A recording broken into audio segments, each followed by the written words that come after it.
Hi, I'm Nate, and you're watching Photolearningism. I wanted to do a special video talking about my content creator process to kind of give you a basic framework of how I arrived at what I do and hopefully give you a sense of how to build your own process and be effective creating videos and maybe save some time and be more efficient as things go. So let's look at that right now.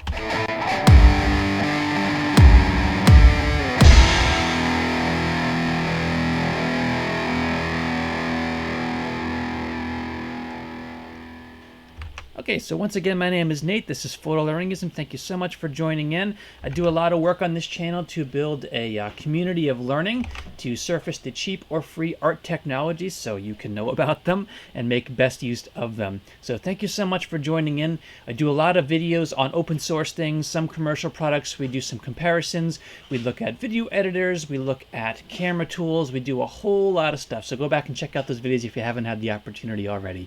Today, I really wanted to speak to kind of the origin story a little bit about how I designed my process and maybe see if that could offer some value to you for people who are starting out, trying to figure out, okay, well, what tools can I use? Because I do a lot of individual reviews. I did a series on when should I use, those kinds of things to kind of find the best use cases.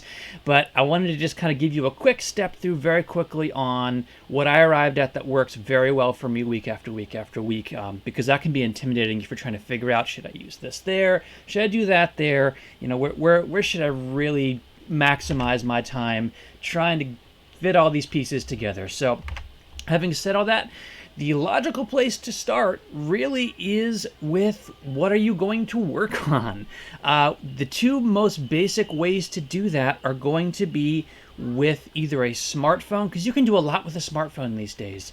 They come with native camera apps where you can record a video right on there, and really essentially that's the core of what you need, just something that records video. So a smartphone is a great option if you have it.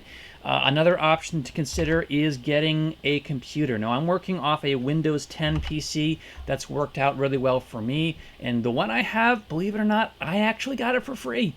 And I did a video on that concept of how I did that. I'll put a card to that so you can figure out that concept and maybe try that out. I'm not going to guarantee that it works in every scenario because it's kind of one of those who you know scenarios, but it is a very plausible idea to try out.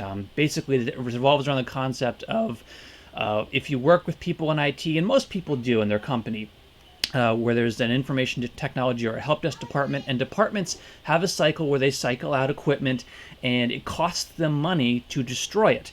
So what can work to your advantage is they will recycle assets that still have some shelf life but are not really on the standardized edge of current technology or the current model that's in use for everybody in the organization. So you can very freely ask your help desk, hey, are you throwing out any equipment that's been erased that I can make use of? And that's what I was able to do in my case, is I was able to salvage something that still had life and still has life and do what I do. So get yourself something to work on. If it's a smartphone, that's great. If you want to work on a computer, which actually I would suggest if you have that option, is a little bit better because you have more flexibility of tools and things. So again, it can work with a smartphone. It's just a little trickier for some of the steps along the way. So start with something to work on. Next thing up is you need a basic graphics tool, and this really becomes important. Like you'll notice along the bottom of the screen here, my titles and things. It can become important when you're trying to design other custom things like the titles that I start with or that I end with. I'll throw that up now so you can see, like this one. So you need a basic graphics tool to do that. There are some odds and ends apps on smartphones that you can do that with, but they're kind of hard to do because it's all based on a touch interface. So really a workstation, a Mac, a PC, a Linux machine, those are really going to be your best friends for doing that kind of stuff.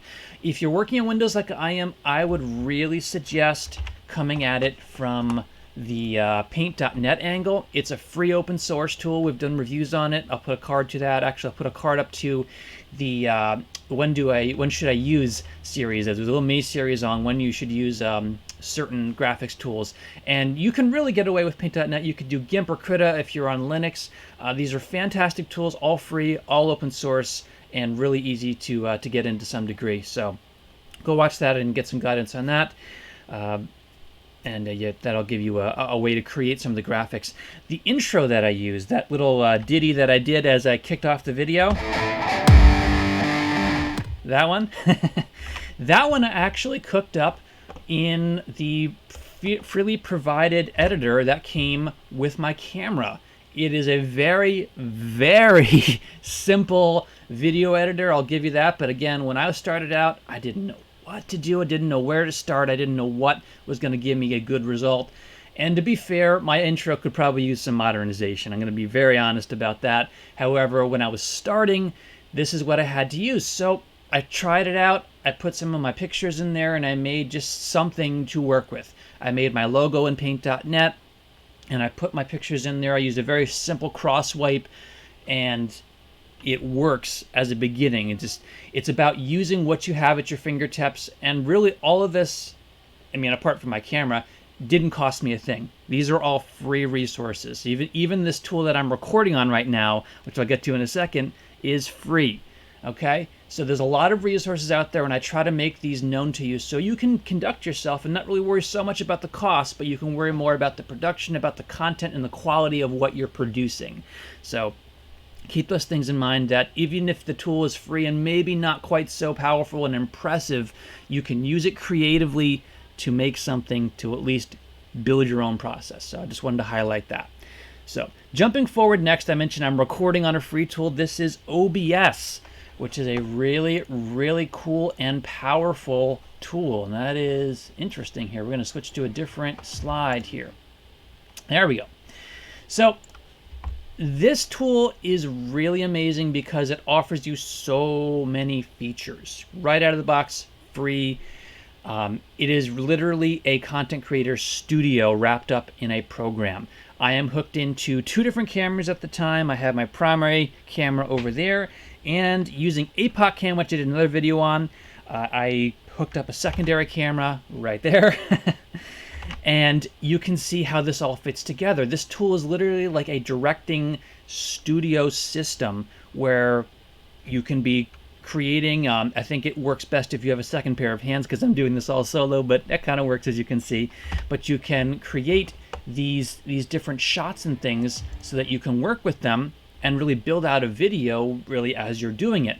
And really, that's the crux of what I wanted to get to with OBS, is that a lot of people will worry about, well, I don't know anything about editing. I don't really have a good eye for that. I don't know what looks good. I don't know when to make the cut. You know what? Don't worry about that so much in the beginning, all right? That's something that you can worry about and refine later on. And to be honest with you, that's still a place I'm getting to. For right now, I only have so much time. I have kids. I have a wife. I have a day job. This is what I do for fun. So to speed things up and to make the most of my time, I use OBS to do all of this in real time. What you're seeing is all happening right in front of you right now. Now you might say, well, what if you make a mistake? Well, yeah, it happens a lot. It happens a lot, but it's actually still faster. I've tried this out. It is still faster to just simply redo the same video 1, 2, 3, 4 times if you have to, 5 times, 10 times if you have to get it right or get it to a place where you're comfortable. It is still faster to do that than it is to actually do the production and edit it and wait for the export. Especially if you're going to be working in high resolution, it is still faster just to get the take intact, because then when it's done, you hit stop recording, your work is pretty much done for you. All the transitions are built into OBS. You can actually crossfade like I'm doing. You'll see that kind of quickly between the cuts.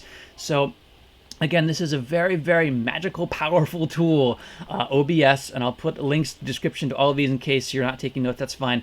But I'll have links to all these things. I'll have cards and ways for you to find these resources. One last note that I wanted to say is that I do talk more in detail about how I manage all these things. This is kind of the bigger picture of how I do my content creation, but making it fit into my family, fit into my marriage, fit into my everyday life. I did write an ebook. It's 99 cents US dollars. It does help out a ton for keeping this channel going. I would love it if you would buy it, but it's okay if you don't want to or you don't have the 99 cents. That's great. It just, if you're interested to know more about how you manage it around a family life, I put what I've learned already over the last year and a half or so doing this and learning some new lessons and things that I feel like could be helpful to many of you out there. So it's worth a look. And I do wish you all the best in doing that. So those are the odds and ends. That's how I walk through every week, and that's how I produce what we're producing every week. And YouTube is its own animal. There's tagging and there's all those things and lots of videos, so I go check that out. But once you get to that stage, I mean, that's kind of the easy part because your video production is done. So go check out some content on that. Again, there's 1,000 of them, and there's a lot of useful stuff out there to guide you through that process.